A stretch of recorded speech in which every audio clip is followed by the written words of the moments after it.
Hi everyone, detect YouTube channel আপনাদের সবাইকে স্বাগতম। আর চলে আসলাম নতুন টেক আপডেট। সাবস্ক্রাইব করুন ডিটেক ইউটিউব চ্যানেলকে এবং নোটিফিকেশন অন করুন এই টাইপের ভিডিও সবার আগে পাওয়ার জন্য।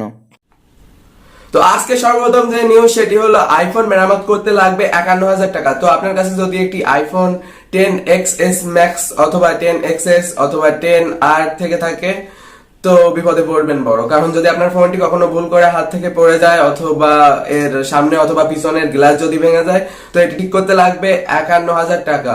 দুটো একসাথে নয়, অনলি সামনেরটা অথবা পিছনেরটা, অর্থাৎ এর যে গ্লাস ঠিক করতে 51,000 টাকা লাগবে। আর যদি দুটো একসাথেই ভেঙে যায় তো লাগবে 1,02,000 টাকা। তো সাবধান থাকবেন। আর আইফোন ঠিক করার দামে আপনি নতুন গ্যালাক্সি নোট 9 অথবা S9 কিনে ফেলতে পারেন।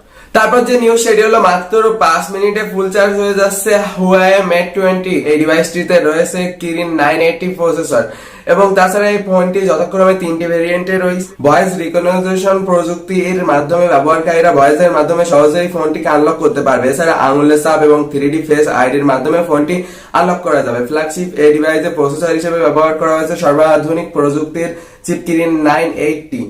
এই ফোনটি 6.5, 6.3 এবং 7.2 ইঞ্চি এই তিনটি ভেরিয়েন্টে পাওয়া যাবে। তাছাড়া এই মোবাইলটিতে রয়েছে সর্বনিম্ন 6GB র্যাম এবং 512 জিবি পর্যন্ত রমের সাপোর্ট। পানি ও ধুলাবালিতে ফোনের কিছু হবে না এবং এই ফোনটি ওয়াটার রেজিস্ট্যান্ট।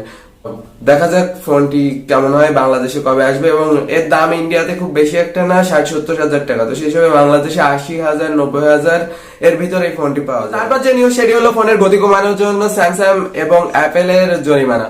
তো সাধারণত স্যামসাং এবং অ্যাপেল যা করে, ফোনগুলো যখন পুরনো হয়ে যায় অর্থাৎ তাদের ফ্ল্যাগশিপ লেভেলের যে ফোনগুলো, তখন তারা ওই ফোনগুলোকে স্লো করে দেয় ইচ্ছা করে, যাতে করে তাদের নতুন লঞ্চ হওয়া ফ্ল্যাগশিপ ডিভাইসগুলো ইউজাররা যেন কেনে। এবং তাছাড়া আরো বিভিন্ন কারণ রয়েছে, যেমন পুরনো ফোনগুলো ব্যাটারি সাশ্রয় করার জন্য অনেক ক্ষেত্রে স্লো করে দেওয়া হয়। তো এই ক্ষেত্রে স্যামসাং এবং অ্যাপেল উভয় ডিভাইস নির্মাতাকে যথাক্রমে 1,15,00,000 এবং $57,00,000 জরিমানা পরিশোধনের নির্দেশ দেওয়া হয়েছে। ঠিক আছে, তো এটা হলো মূলত নিউজ এবং স্যামসাং এবং অ্যাপেল এই ধরনের কাজ করে। তো তারপর যে নিউজ সেটি হলো বাংলাদেশের বাজারে লঞ্চ করা হয়েছে স্যামসাং গ্যালাক্সি J4 প্লাস এবং J6 প্লাস। স্যামসাং জে সিরিজের নতুন দুটি ও সাশ্রয়ী মডেল J4 প্লাস এবং J6 প্লাস বাজারে এনেছে স্যামসাং। তরুণদের জন্য আধুনিক ফিচার যুক্ত করে সম্পূর্ণ নতুন ডিভাইস সমন্বয়ে তৈরি করা হয়েছে J4 প্লাস এবং J6 প্লাস। স্যামসাং এর ধারাবাহিক এলিগেন্ট ডিজাইন মাথায় রেখেই তৈরি করা হয়েছে নতুন ডিভাইস দুটি। এছাড়া প্রিমিয়াম গ্লাস ব্যাক ফিনিশ প্রথমবারের মতো জে সিরিজে ব্যবহার করা হয়েছে। তরুণ স্মার্টফোন ব্যবহারকারীরা চমৎকার গোল্ডেন ও ব্ল্যাক ও ব্লু কালারের মধ্য থেকে J4 ক্রয় করতে পারবে। এছাড়া ব্লু ব্ল্যাক কালার ছাড়াও প্রথমবারের মতো স্যামসাং স্মার্টফোন লাইন আপের J6 প্লাস এর রেড কালারও পাওয়া যাবে। 6 ইঞ্চির True HD plus infinity display থাকবে উভয় ফোনে এবং তাছাড়া র্যাম ভেরিয়েন্ট আলাদা রয়েছে। আর এদিকে J4 প্লাসে থাকবে একটি ক্যামেরা এবং J6 প্লাসে থাকবে দুটি ক্যামেরা এবং এর ভিতর দামের পার্থক্য খুব বেশি একটা না। J4 প্লাসের দাম হবে 16,000 টাকার মতো এবং তার একটু কম, মানে 200 টাকা কম। আর J6 প্লাসের দাম হবে এই ক্ষেত্রে 19,000 টাকার মতো। তো আপনারা যদি স্যামসাং এর ফ্যান হয়ে থাকেন তো দেখতে পারেন। আমার কাছে ফোনগুলো খুব একটা বিশেষ পছন্দ হয়নি, কারণ বর্তমান সময়ে Xiaomi এবং হুয়াওয়ে বেশ ভালো ভালো ফোন অফার করতেছে ওই দামে। তো আজকে ফাইনাল নিউজ যেটি সেটি হলো ফাইনালি ইন্ডিয়ান সরকার 827টি পর্নোগ্রাফির ওয়েবসাইট বন্ধ করেছে। তো এর ভিতর 23টি ওয়েবসাইট এরকম ছিল যার ভিতর পর্ন ছিল না, বাট তারপরেও সেগুলো লিস্টে ছিল। তো সেগুলো পরবর্তীতে হাইকোর্ট ঠিক করেছে এবং তাছাড়া এগুলো বাদ দিয়ে মোটামুটি 820টার মতো ওয়েবসাইটকে ব্লক করে দেওয়া হচ্ছে। ইন্ডিয়ান গভর্নমেন্ট এবং জিও মিলে এই কাজটা করতেছে এবং ইন্ডিয়া থেকে পর্নোগ্রাফি মুছে ফেলানোর চেষ্টা করা হচ্ছে।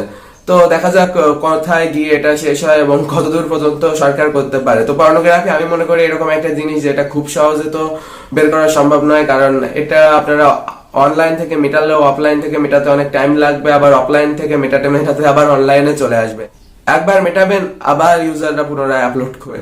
তো এই ছিল মূলত আজকের নিউজ। আর যদি ভালো লেগে থাকে অবশ্যই লাইক দিবেন, এই চ্যানেলটা সাবস্ক্রাইব করবেন। আর আপনি যদি ইথিক্যাল হ্যাকিং এবং সাইবার সিকিউরিটি সম্পর্কে শিখতে চান তো ডেসক্রিপশন দেখতে পারেন। সবাই সুস্থ থাকবেন, সুন্দর থাকবেন, দেখা হবে পরবর্তী কোনো এক ভিডিওতে।